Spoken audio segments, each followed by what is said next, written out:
Imagine carrying a heavy stone everywhere you go. You wake up with it, you walk with it, you even try to sleep with it. It slows you down, drains your strength, and quietly steals your peace. That stone is called unforgiveness. Millions of people carry it every day, but more than 2,000 years ago, Jesus Christ taught a radical truth that could free every human heart. A truth so powerful it can break chains of bitterness, heal relationships, and restore souls. That truth is forgiveness. One day, one of Jesus' closest disciples, Peter, approached him with a question many of us still ask today. Peter asked, "Lord, how many times should I forgive someone who sins against me? 7 times?" Now, 7 times sounded generous. In those days, forgiving someone even 3 times was considered extremely merciful. But Jesus answered with something shocking. "I do not say to you 7 times, but 70 times 7. Jesus wasn't giving Peter a math problem. He was revealing a principle. Forgiveness isn't about counting offenses. It's about freeing your heart.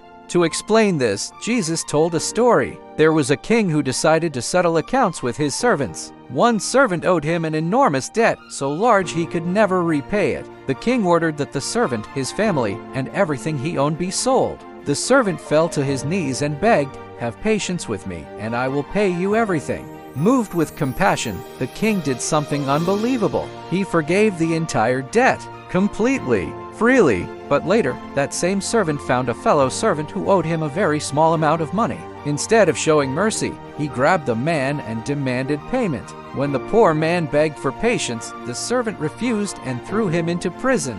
When the king heard what happened, he was furious. He said, "Should you not have had mercy on your fellow servant as I had mercy on you?" This powerful story from the Gospel of Matthew shows a clear lesson. If we have received forgiveness, we must also give forgiveness. But Jesus didn't just teach forgiveness. He demonstrated it in the most powerful moment in history.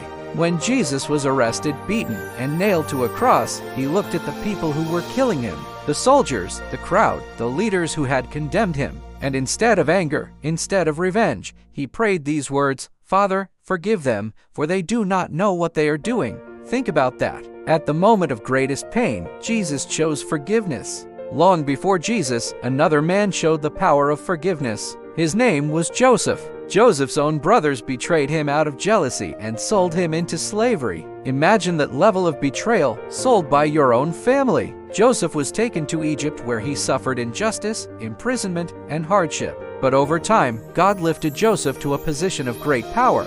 Years later, during a famine, the very brothers who betrayed him came to Egypt looking for food. They stood before Joseph, not recognizing him. Joseph had the power to punish them, to imprison them, even to destroy them. But instead, he chose forgiveness. He said words that echo through history, "You meant evil against me, but God meant it for good." Joseph embraced his brothers and restored their family. Forgiveness turned a story of betrayal into a story of redemption.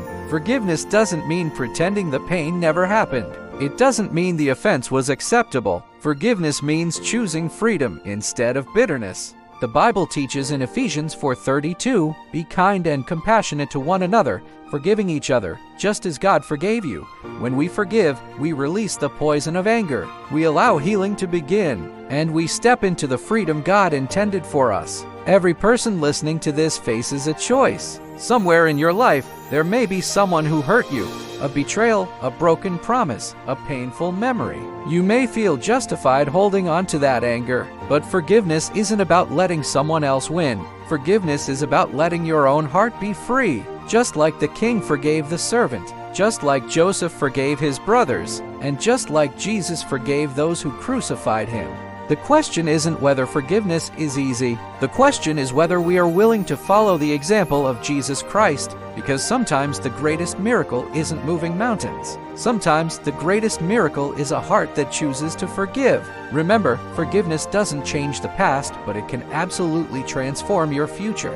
If this message touched your heart, please like this video and share it with someone who might need to hear it. Don't forget to subscribe for more content that can inspire and uplift your spirit. Thank you for watching.